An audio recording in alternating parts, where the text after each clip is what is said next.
پتہ نہیں کس نے یہ شرارت کی ہے، کافی لوگ چٹانوں سے نیچے گرے تھے، شاید جانی نقصان بھی پہنچا ہو۔ میں نے کہا آپ کو پتہ ہے اوپر کیسے جا سکتے ہیں؟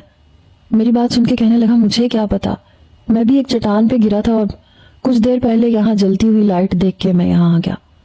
میں نے کہا مجھے بس ہوٹل کے کمرے تک پہنچا دیں، میں رندی ہوئی آواز میں بولی۔ وہ کہنے لگا دیکھیں اس وقت مجھے خود نہیں پتا کہ میں کہاں پہ ہوں، آپ کو پتا ہے ہم بہت گہری کھائی میں گرے ہیں، اس وقت پتہ نہیں کہاں ہیں کہاں نہیں، میرا کوئی دوست بھی مجھے نہیں مل رہا، میں خود بہت پریشان ہوں، موبائل تک ٹوٹ گیا ہے، کام نہیں کر رہا۔ اس نے اپنے ہاتھ میں پکڑا موبائل مجھے دکھایا جو چکنا چور ہو چکا تھا، چہرے سے بھی پریشان لگ رہا تھا۔ ابھی ہم بات کر ہی رہے تھے جب تیز بارش شروع ہو گئی۔ وہ مکان کچھ ایسا تھا کہ اس کی چھت نہ ہونے کے برابر تھی، بس ٹوٹی پھوٹی 4 دیواریاں ہی تھیں۔ کہنے لگا بس اسی چیز کی کمی رہ گئی تھی۔ میں وہاں پہ ایسی جگہ تلاش کرنے لگی جہاں میں بھیگ نہ پاؤں، لیکن کوئی جگہ ایسی نہیں تھی کیونکہ چھت پوری کی پوری ٹوٹی ہوئی تھی۔ بارش اتنی تیز تھی، لگ رہا تھا تیز ہوا اور طوفانی بارش میں ہم بھی اڑ جائیں گے۔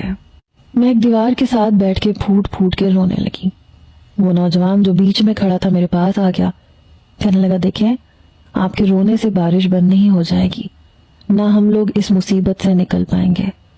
دیکھیں جیسے تیسے رات گزار لیں، جیسے ہی دن کی روشنی ہوگی میں کوشش کر کے آپ کو ہوٹل کے کمرے تک باحفاظت پہنچا دوں گا۔ ایک تو ویسے ہی بہت سردی تھی، اوپر سے بارش نے سویٹر اور میرے کپڑے بھگو کے رکھ دیے تھے۔ وہ نوجوان بھی بھیگ چکا تھا، لیکن وہ دوسرے کمرے میں چلا گیا۔ چھت تو نہیں تھی، لیکن کمرے کا دروازہ اس نے اب کھلا چھوڑ دیا تھا۔ میں بیرونی کمرے میں تھی جہاں کہیں دیواریں بھی ٹوٹی ہوئی تھیں۔ میں ایک کونے میں بیٹھ کے رونے لگی۔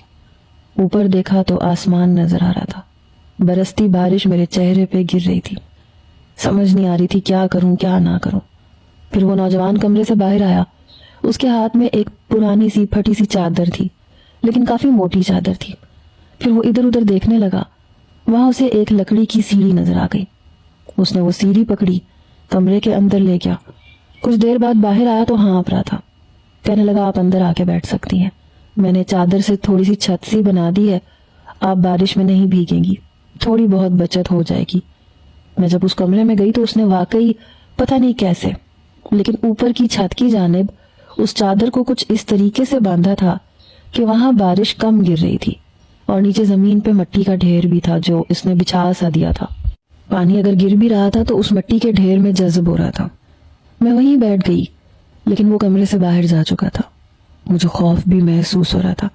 میں نے کہا آپ باہر کیوں کھڑے ہیں، آپ اندر آ جائیں، مجھے ڈر لگ رہا ہے۔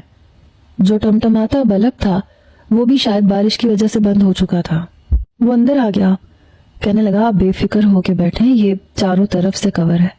ہاں باہر کی کئی دیواریں ٹوٹی ہوئی تھیں، کوئی بھی اندر آ سکتا تھا، اس لیے مجھے مناسب نہیں لگا کہ آپ باہر بیٹھیں۔ آپ چاہیں تو دروازہ اندر سے بند کر لیں، میں باہر موجود ہوں، میں کہیں نہیں جا رہا، آپ ڈریں مت۔ میں نے کہا تو آپ یہاں بیٹھ جائیں، یہاں بیٹھنے میں کیا مسئلہ ہے؟ کہنے لگا نہیں میں یہاں نہیں بیٹھ سکتا، میں باہر کھڑا ہوں۔ یہ کہہ کے وہ باہر چلا گیا۔ لکڑی کا وہ دروازہ بھی اس نے بند کر دیا، لیکن میں نے اسے اندر سے لاک نہیں کیا تھا، اور لاک کرنے کے لیے شاید کوئی چٹکنی بھی نہیں تھی۔ میں اپنی قسمت کو رو رہی تھی، پتہ نہیں میں واپس کیسے پہنچوں گی۔ بہت زور سے بجلی کڑک رہی تھی، میرا دل خوف کے مارے کانپ رہا تھا۔ بادل جب زور سے گرجتے تو میں اپنے ہاتھ مٹھی میں لے کے دبوچ رہی تھی، آنکھیں بھینچ لیتی تھی۔ وہ رات جیسے میں نے گزاری میں جانتی تھی، پتہ نہیں کب روتے روتے میری آنکھ لگ گئی، ٹھنڈ کے مارے میں کانپ رہی تھی۔ صبح جب میری آنکھ کھلی تو دن کی روشنی ہو چکی تھی۔ میں جیسے ہی باہر آئی تو مجھے وہ نوجوان کہیں نظر نہیں آیا۔ پھر تو میں جیسے پھوٹ پھوٹ کے رونے لگی، شاید وہ مجھے اکیلا چھوڑ کے جا چکا تھا۔ میں باہر آئی، چٹانیں ہی چٹانیں تھی، سمجھ نہیں آ رہا تھا کون سا راستہ کہاں ہے۔ پھر میں نے دوسری جانب دیکھا تو کچھ چٹانیں نیچے اتر کے ایک نہر تھی جہاں وہ نوجوان بیٹھا منہ دھو رہا تھا۔ اسے دیکھ کے میرا رکا ہوا سانس بحال ہوا۔ میں اس کے پاس چلی گئی۔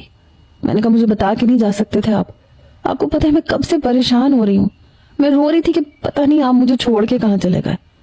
میری بات سن کے اس نے پیچھے پلٹ کے مجھے دیکھا، کہنے لگا میں نے آپ سے کہا تھا نا میں آپ کو باحفاظت مری کے ریسٹورنٹ تک پہنچا دوں گا،